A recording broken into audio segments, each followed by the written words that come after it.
This is Annapolis Week on MarylandReporter.com. I'm Len Lazarick, and with me today is Delegate Melanie Griffith of Prince George's County. Delegate Griffith is the House Chair of the legislature's Joint Committee on Pensions. Thanks for being here, Melanie. Thanks for having me.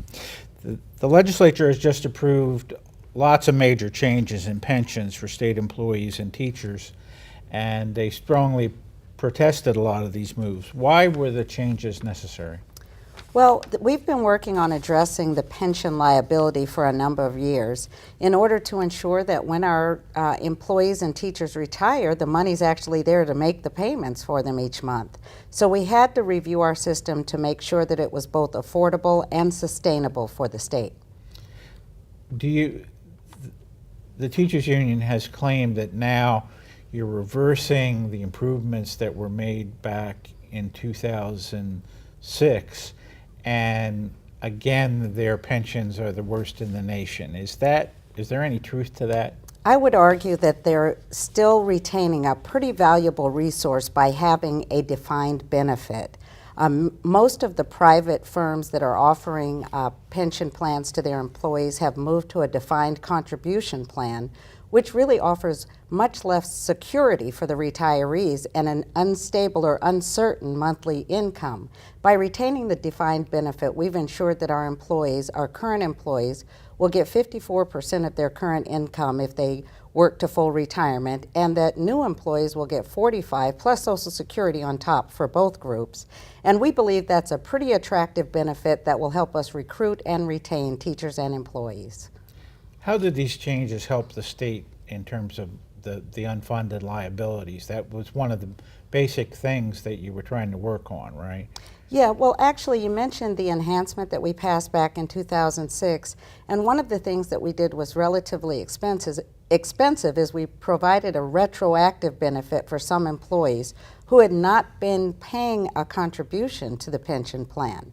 So our pension plan really is funded by employee contributions, employer contributions, and return on investments. And as you know, the investment returns over the past few years has been paltry at best.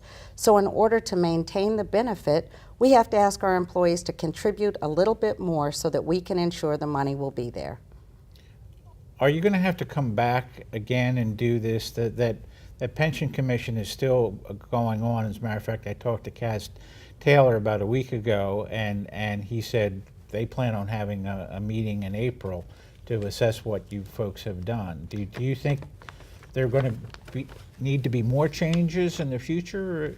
I would guess that there will need to continue to be adjustments. We don't know what's going to happen with the market, but I can tell you that there has been a commitment by the administration and the General Assembly. As you know, both the O'Malley Brown administration and both the House and Senate retained a commitment to the defined benefit. Obviously, the Sustainability Commission is going to look at what we did for retiree health care as well.